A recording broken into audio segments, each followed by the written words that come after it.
Hi, today is December 10th, 2023, and here are my poems for the day. The first one is poem number 1968 for the year, Visit Woodstock.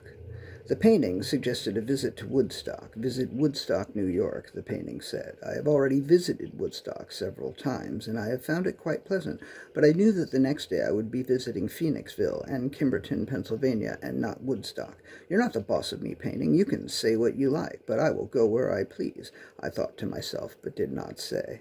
And I did. I went where I pleased, although perhaps I will again visit Woodstock some other time.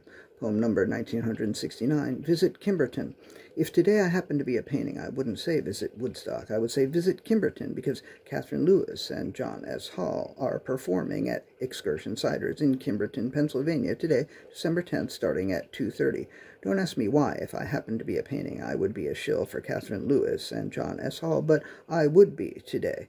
Tomorrow, if I were a painting, I don't know what kind of painting I would be or what I would say. Poem number 1970, Unknown Painter. Normally, if I were to receive inspiration from a painting, I would credit the painter, but at the show where I saw the Visit Woodstock painting, the painter wasn't credited. The show, which is up until December 23rd, is at the Upper East Side location of Fleiss Valois Gallery. It is a group show of paintings made by people who lived in or were inspired by the Chelsea Hotel, or whose work at one time hung on its walls. Artists in the show include Henri Cartier-Bresson, John Cage, Jasper Johns, Bruce Nauman, Klaus Oldenburg, Robert Rauschenberg, Frank Stella, Andy Warhol, and others, including a number of unknown artists. The show is called I Remember You Well in the Chelsea Hotel, but there are a number of artists who are perhaps remembered for their paintings, but are not known by their name. Poem number 1971, Romo. Before the I Remember You Well in the Chelsea Hotel show, Kathryn and I went to see Steve DiBenedetto's show at David Nolan Gallery. The show closed yesterday, so if you missed it, there's no reason to feel FOMO, the fear of missing out. You have missed out, so there's nothing to fear. Rather, you can experience Romo, the regret of missing out. I liked the show very much. I have no Romo. I wish I could say the same for you. Poem number 1972, Quiet Car. It's the quiet car. Someone in the quiet car shouted quite loudly.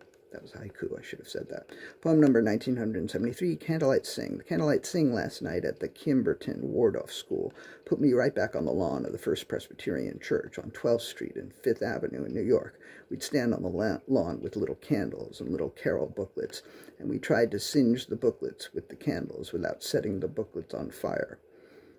We also sang Christmas carols. The Candlelight Sing in Kimberton last night was quite different. The booklet was bigger, there were musicians and a choir, and we didn't get to hold candles, but it brought me back. It brought me way back, and I was happy to go.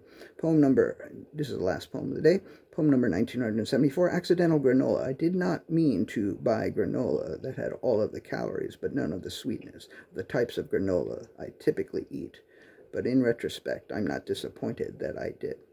All right, that's it. Thank you. I appreciate you.